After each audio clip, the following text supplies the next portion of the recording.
sur la liste de Didier Deschamps hier. 23 joueurs et 11 suppléments convoqués pour la Coupe du Monde en Russie. Il y a la présence de Florian Thauvin.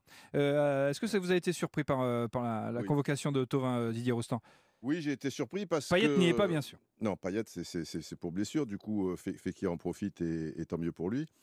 Une petite anecdote historique par rapport à ça. Tu sais que Fontaine est le recordman des buts en Coupe du Monde, 13 buts, on en parle encore, etc. Et tout, enfin, là. Et ben, au départ, Fontaine ne devait pas être l'avant-centre de l'équipe de France, c'était René Bliard. Et René Bliard a été blessé juste avant. Fontaine a pris la place, il a donc marqué les 13 buts, donc c'est ce que je souhaite à Fekir qui prend entre guillemets un petit peu la place de Payet. Pour répondre à ta question, Thauvin, alors il fait des passes décisives, il marque beaucoup de buts, mais le problème là, c'est que tu vas avoir des équipes quand même de très haut niveau avec une intensité, et dans tous les gros matchs, Thauvin, il disparaît. Ouais. Et pour moi, sa dernière carte, c'était la finale, si tu veux, parce que la finale, ça marque les esprits. Et on ne l'a pas vu face à Atletico, Thauvin marque un malheureusement. but, une passe décisive, etc. et tout, que derrière, ils ne le prennent pas.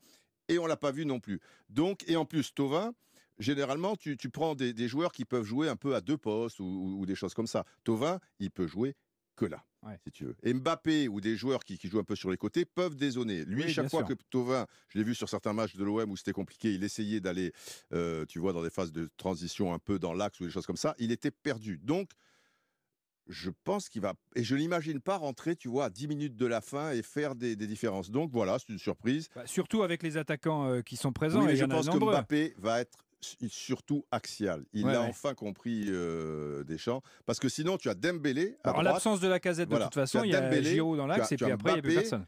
Et du coup, Thauvin, il arrive en tu veux dire que Giroud, il serait remplaçant?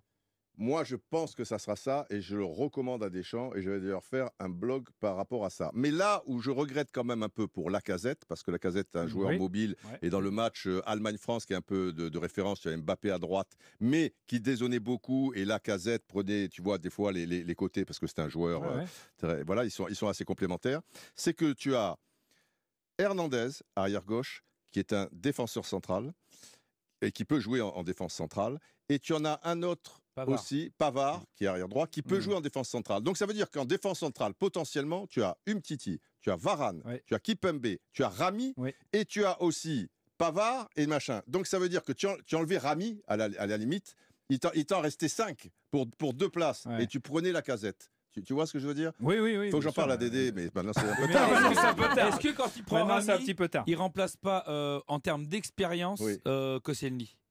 Non, mais là, il n'y a que des jeunes sinon. Hein. Ah non, mais oui, mais enfin, Varane, je veux dire, 3 Coupes d'Europe, des phases finales, des machins. J'ai l'impression qu'il a toujours 20 ans, Varane. T'as pas cette impression qu'il a encore une finale de Ligue des Champions avec Umtiti, maintenant, ça va, il a l'expérience. On revient au jeu, on continue à parler de la liste d'ailleurs. On va s'intéresser aux défenseurs. Umtiti, Varane était incontournable. Rami a donc réussi à profiter du forfait de Koscielny pour se faire une place. Et le quatuor est donc complété par Kipembe, défenseur du PSG, Presnel Kipembe, dont la